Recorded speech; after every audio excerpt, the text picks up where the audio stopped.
ICC ঘোষণা করলো বিশ্বকাপের টিম অফ দি টুর্নামেন্ট, যেখানে ক্যাপ্টেন রাখা হয়েছে দক্ষিণ আফ্রিকার এইডেন মার্করামকে। এছাড়া সাহিবজাদা ফারহানকে জায়গা দেওয়া হয়েছে। উইকেট কিপার হিসেবে আছেন সঞ্জু স্যামসন, এছাড়া আছেন ঈশান কিষান, হার্দিক পান্ডিয়া, আছেন ইংল্যান্ডের উইল জ্যাক্স, ওয়েস্ট ইন্ডিজের জেসন হোল্ডার, ভারতের জসপ্রীত বুমরা, দক্ষিণ আফ্রিকার লুঙ্গি এনগেডি, ইংল্যান্ডের আদিল রশিদ, জিম্বাবুয়ের ব্লেসিং মুজারাবানি ও যুক্তরাষ্ট্রের শ্যাডলি ক্লড ভ্যান শালকুইক।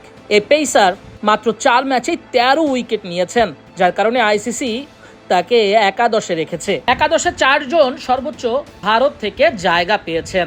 ভারতীয়দের আধিপত্য থাকবেই, কারণ তারা যে তৃতীয়বারের মতো সেরার মুকুট জিতেছে বিশ্বকাপ মঞ্চে।